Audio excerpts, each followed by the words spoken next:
Your neighbor just dropped $14,000 on a brand new AC unit. His electricity bill? $400 a month.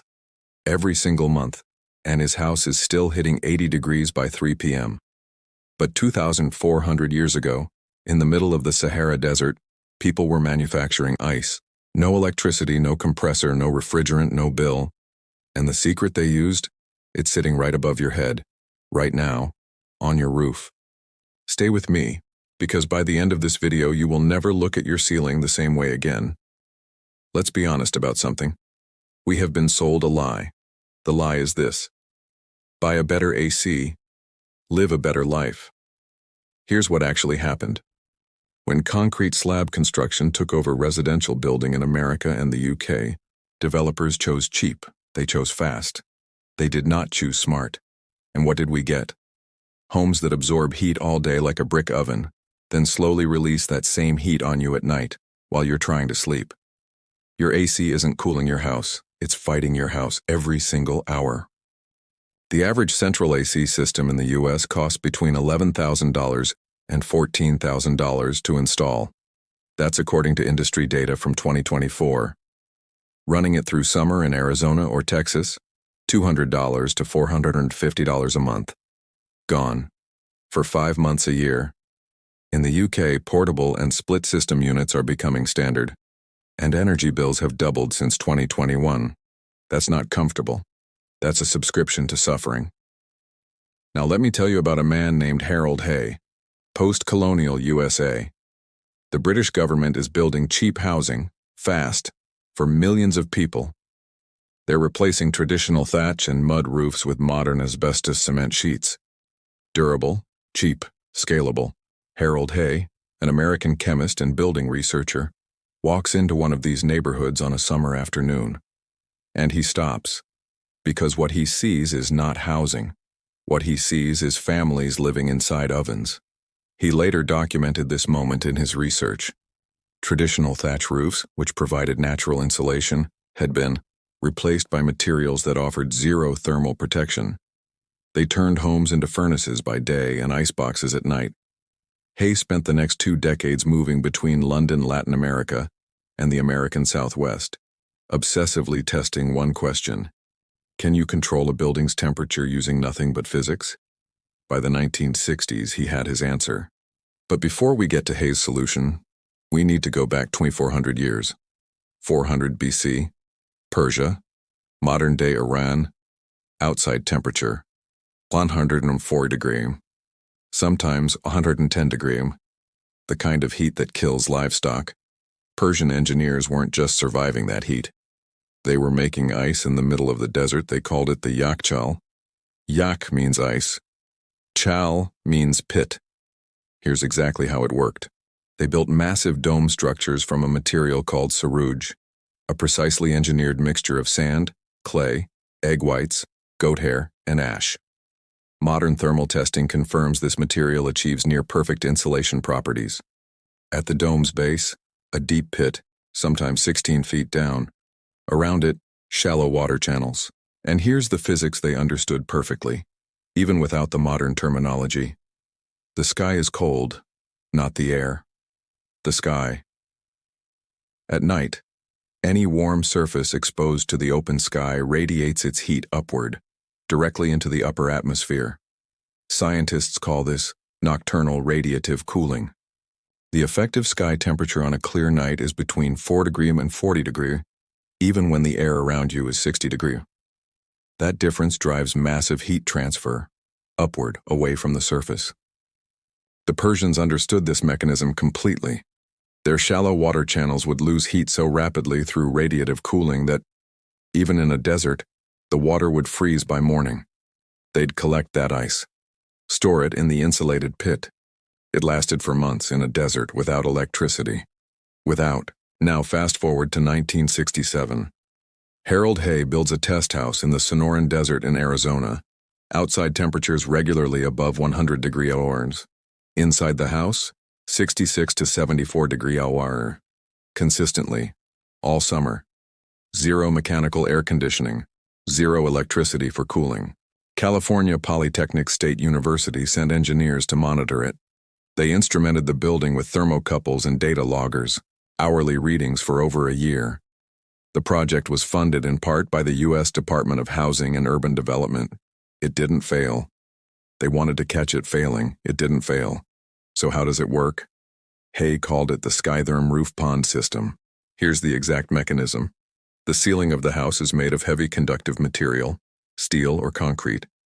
Sitting directly on top of that ceiling, large UV-inhibited polyethylene bladder bags filled with several inches of water. This water is your thermal battery. Above the water bags, motorized insulation panels and like large horizontal shutters. In summer daytime, panels close. The water underneath is shielded from the sun.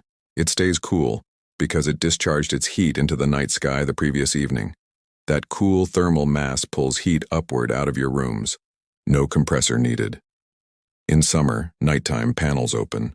Water bags are exposed to the open sky. Nocturnal radiative cooling kicks in. The water radiates its absorbed heat directly upward, into the near vacuum of the upper atmosphere.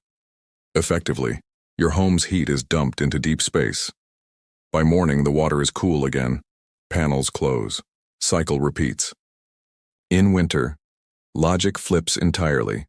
Panels open during the day. Water absorbs solar energy. Panels close at night. Water holds that warmth and radiates it downward through the metal ceiling into your rooms.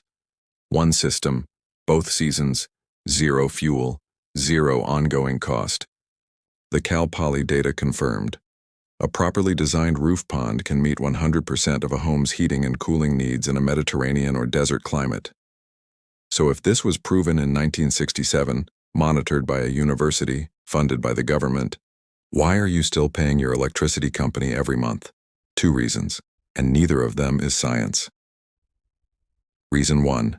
The split incentive problem. When a developer builds a house, their incentive is to minimize upfront cost. A standard timber-framed roof is designed to hold 40 pounds per square foot. A roof pond with 8 inches of water depth needs to hold nearly double that. That means more concrete, more steel reinforcement, more upfront cost. The developer pays that cost once and sells the house. Your electricity bill? That's your problem, not theirs. Reason 2. The AC industry's business model. The global air conditioning market is worth $250 billion per year, and growing. Here's how the business model works. You buy the unit. Revenue. Annual servicing. Revenue. Compressor failure in year 8. Revenue. Refrigerant top-up. Revenue. Specialized circuit board replacement. Revenue. A roof pond system. You install it once. The water doesn't wear out. The insulation panels are simple mechanicals. No electronics, no refrigerant, no filter. In 30 years of operation, almost nothing breaks. For the AC industry, a house with a working roof pond is a house that will never be their customer. That's not a market. That's a financial dead end. And so, without lobbying support, without building code advocacy, there's a third barrier. And it's the most frustrating one. Building codes in the US, UK, and Canada are written around conventional construction. If you walk into your local building authority today and say, "I want water bladders and movable insulation panels on my roof," there's no permit category for that. No approved materials list, no certified installer pathway. Roof pond systems require structural load calculations for the water weight, waterproofing certifications, custom engineering sign-offs. Each one is a fee, a delay, a reason to give up, and most people give up. That, not the science, not the cost, not the materials, is the biggest wall between you and a free permanent cooling system. Now, let's talk about what you can actually do. 3 methods, 3 budgets. Pick the one that fits your life. Method 1, the renter's solution. Cost, $40–120, no roof access needed. Works in any room with a south-facing window. Get 4 to 6 large, dark-colored water containers, 55-gallon drums, black plastic barrels, or black food-grade tanks. Place them directly in front of your south-facing windows. During the day, the water intercepts incoming solar radiation before it becomes heat in your room. Water's specific heat capacity is 4,186 joules per kilogram per degree Celsius, the highest of any common material. It absorbs enormous amounts of energy with minimal temperature rise. At night, open the windows. The stored heat radiates outward into the cooler night air. By morning, the barrels are cool again. Effectiveness: 15 to 25% reduction in peak room temperature on hot afternoons. It won't eliminate AC entirely, but it will cut how hard your AC works in half. Method 2, the homeowner retrofit. Cost: $400–200. This is a simplified Skytherm, without the permit nightmare. Best for flat-roofed structures, off-grid cabins, or workshops. What you need: first, EPDM pond liner, 45 ml or 60 ml thickness. This is the same rubber membrane used in garden ponds and green roofs. UV-resistant, waterproof for 20–30 years. It becomes your roof's waterproof basin. Second, UV-inhibited polyethylene pillow tanks. These are flat agricultural water storage bladders, available from 130 to 1,300 gallons. Fill them. Lay them on the EPDM liner. Closed system. No exposed water surface. No mosquito access. Third, rigid insulation panels on aluminum or treated wood tracks. Polyisocyanurate foam boards, R15 to R30. Slide open at night. Slide closed in the morning. 60 seconds of operation per day. Critical warning: check your roof's load capacity first. Water weighs 62 pounds per cubic foot. Even a shallow 6-inch pond across 500 square feet is carrying over 15,000 pounds. Start with one roof section, test for 1 season, then expand. Effectiveness: 60–80% reduction in cooling load. Most users report completely eliminating mechanical cooling for 6 to 7 months of the year. Method 3, ground-up new build. Cost: 18 to 25% added to roofing. This is where you do it properly, from the foundation up. A reinforced concrete roof deck, minimum 6 inches thick with additional rebar for water load. A continuous waterproof membrane, sprayed polyurea, or torch-applied modified bitumen. Precast insulation panels on aluminum guide rails, your motorized or manual. A float valve system to maintain constant water depth automatically. Optional: roof drain connected to a cistern, so winter drainage stores water, not wastes it. Payback period: 3 to 5 years in electricity savings. Lifespan: 40–60 years with minimal maintenance. Effectiveness: near complete elimination of mechanical cooling in climates below 113 degrees for peak. Work with a structural engineer. Not optional. The load calculations are standard. It's just a weight profile most engineers have never been asked to design for. Show them Hayes research. Show them the Cal Poly data. It's all published. Let me be straight with you, because this channel doesn't sell fantasies. Roof ponds have real challenges. Waterproofing: if the membrane fails, water enters your structure. Solution: correct EPDM thickness, properly welded seams, not taped. Solved problem. Panel edge seals. Poor seals cause thermal leakage and kill efficiency. Solution: standard HVAC weather stripping along panel edges. Around $2 per foot. Freeze risk in northern climates. Drain the pond before first frost. Store that water in a ground-level cistern.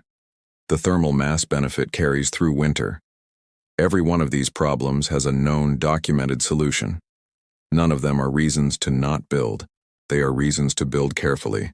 Imagine your roof, not as a surface that keeps rain out, but as a zero-cost structural battery, charging every night with the cold of deep space, discharging every day into your rooms, silent, permanent, free. The Persians understood this in 400 BC. Harold Hay proved it with university-monitored data in 1967. The physics hasn't changed. You do not need a license to use thermodynamics. You do not need a permit to understand nocturnal radiative cooling. What you need is a starting point. Now you have 3. Build something.